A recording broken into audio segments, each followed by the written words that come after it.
Good morning. This is Okolo Schwinn-Clanton. I'm here with Anuket L, and she's been a customer of mine for a while. And, really, I just want to start talking to different people about what their opinions are about life insurance, the importance of it, how they see using it, and just really wanted to just have a sit-down conversation for a few minutes and tell me a little bit about your situation and how you feel, frankly, about life insurance. So welcome. Thank you, Okoro. It's a pleasure. I'm Anuket L. Like he said, my husband and I have gotten life insurance within about a year ago or so, and it was a great blessing because he ended up getting very sick in August, and which is very scary. In fact, he's a lot better. He almost transitioned several times. He's been in the hospital for 6 months. He now is currently in a nursing home before he comes home. It's not about all his detail, but the importance to know that I can activate that if I need it. I haven't, but that it's available to me to activate to help us financially in an event if anything transition. It would help us a great deal. And we have 3 small children. And so that in terms of finances, that's definitely a great security. It doesn't replace all the other fears, but our financial is definitely takes that fears away. And I also have one, and that also includes the children in the event something happens to me and the children. And that, because he would be the primary beneficiary, but also it protects me and it protects the children as well, our small children. Right. So you mentioned the living benefits rider, and can you share a little bit of your understanding of that, or would you like me to explain it? I would prefer that you do it, please. Okay. So the life insurance that we have has living benefits, and unfortunately, he did not. Part of this story also is that he applied for life insurance and initially was declined. And then he went and he lost some weight. He started eating healthier, started exercising, and then actually reapplied and actually was able to get approved. But they approved him at a very, they call it rating. So they rated him very heavily, and then they did not include all of the living benefits, unfortunately. So the 3 living benefits that are typically available are critical illness, which would have included COVID, chronic illness, which, chronic illness, which would be in need of nursing home care, whether it be at home or in a nursing home. And then the third is terminal illness rider. So he does have the terminal illness rider. It's not gotten to that point where the doctors are labeling him as terminal, but those riders are at least available so that he essentially would become the beneficiary of his own policy, and there would be money available, before somebody's passing. And then, of course, God forbid, if something were to happen, there is some amount of protection that is in force. And one of the things that I talk to people about, that sometimes they're saying, "Oh, I can't really afford it." My thought is, if you've got children and you can't really afford the life insurance, that means you really need it, because if that income goes away, you certainly are going to need to have some amount of money. So, $25, $50 a month, $100 a month can get some base amount of coverage to make sure that, in the case of something catastrophic happening, there's at least some money available. There was a point when you called me, and this is very, I know this is a very difficult conversation for me as well. But there was a point you called me and you said, "Can you just make sure that his life insurance is in order? Can you make sure it's paid up, and you make sure everything?" What was your feeling to know that it was still in force and was being paid and was still there? Well, I wanted to make sure that if I needed to activate him, I mean, he's a veteran, so he was at the VA for 6 months, so that I give thanks for that, because if he was any other hospital, he would have transitioned, because they would not give him the care that he needed. and we don't have any other outside insurance, health insurance. I wanted to make sure that if I needed to activate that for his protection, to make sure his well-being, that was available. Whether it be in a nursing home or at home, because he is going to come home very soon. So I wanted to make sure that we had that, because other source of income is not necessarily available. That was one primary thing, to make sure that his life is being protected and his health has been taken care of. And secondly, in the event that he had transitioned, that it was his time to transition, that financially I was able to protect myself and my children while, other sorts of income come about. Right. So it's almost like a little bit of a security blanket. A little bit of A security. little bit of security blanket. Okay. One thing that I've noticed in talking to a lot of people recently is a lot of people that come to me are needing life insurance because they have had a health issue. One of the things that I always try to tell people is you need to get life insurance when you're healthy. So as you know, someone who's very healthy, you have a very good rating. And Sundiata was initially declined and then improved his health enough to get approved. So, my encouragement to everybody is, get it while you can, get it while you're healthy, and the time to get it is now. Whether or not you have a parent,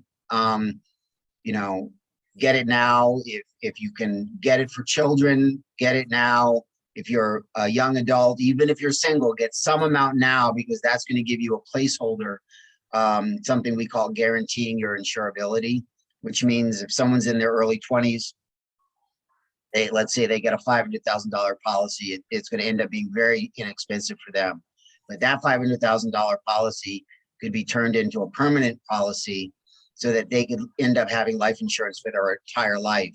So God forbid something happens to them in their late 20s, early 30s, health-wise, which of course we never wish upon anybody, but could happen.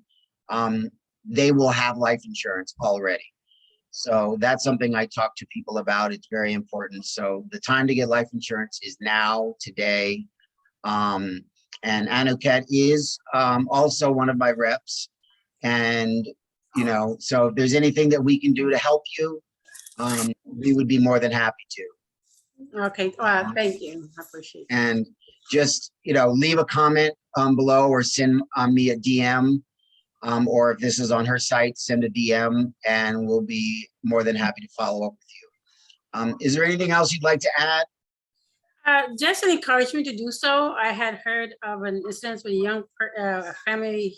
They were doing insurance for people, and the younger person might have been 18, did not get one, and they ended up contracting COVID, which makes insurance more difficult.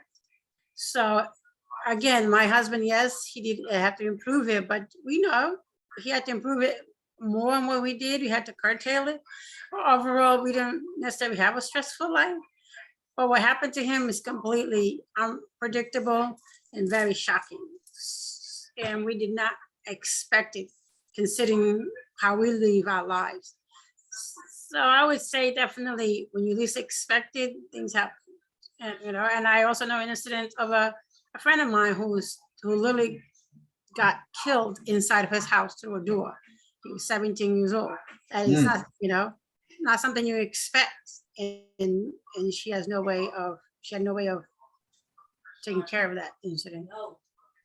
One of the things that I guess you could almost call it an effort against is GoFundMe accounts for people who or passing of the hat around.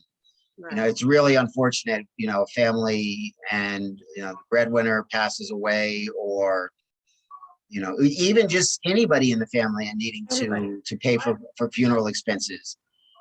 If you don't have that and you're already living paycheck to paycheck and you're already struggling, having to come up with, even if it's $4, $5, $7, $10,000, can be very, very difficult. And it's I would love to see GoFundMe accounts, go away for the purpose of, final expenses and Right. taking it. And then you have to remember, that's just that's before the family's taken care of. That's before housing. And that's before income replacement, et cetera, et cetera. Exactly. General rule of thumb, 10 times your income would be reasonable amount of income replacement, a reasonable amount of life insurance. Mhm. So someone making $50,000 a year, $500,000 would be a reasonable amount of life insurance to at least start with and start to have a conversation with. Ultimately, it all ends up being about budget. There's multiple different types of life insurance. There's, term, and then there's permanent insurance, which starts to have even more benefits, tax-free savings benefits. So, and then of course, life insurance can be used for generational wealth purposes. So it becomes a tool. And when you start to look at it as an asset instead of an expense, it really changes your perspective on it and start to understand the importance of it. I want to thank you today for sharing your story. Oh, you did not mention it, and if you'd rather not, that's fine. Would you share your husband's diagnosis? I don't think you mentioned it.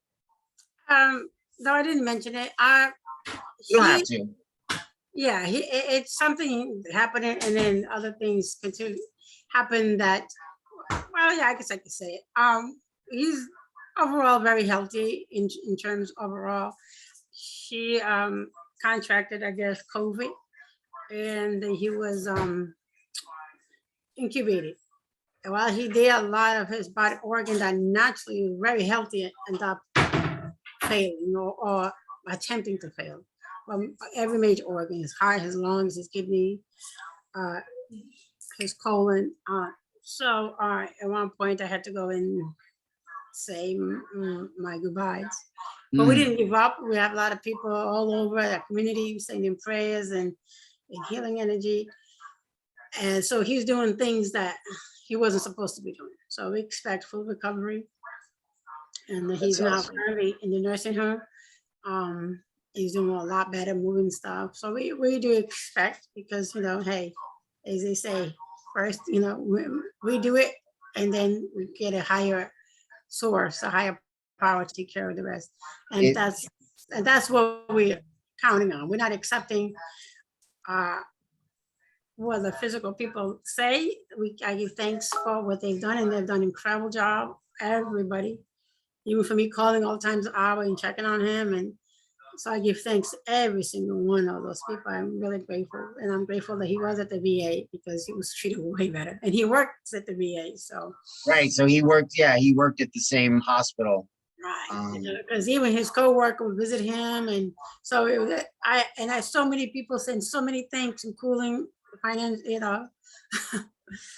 this community. But yeah, so I give thanks, because I got so much support, so this is a great circle, financial circle. I got, oh my God, amazing. That's great. All right, well, thank you very much, Anuket. You have a good day. I heard the kids are homeschooling, and I heard they're schooling in the background. Yes. It's one of the realities of life, the kids are there, and they still need help and support. Yes, and love. So yes. thank you very much. Thank you.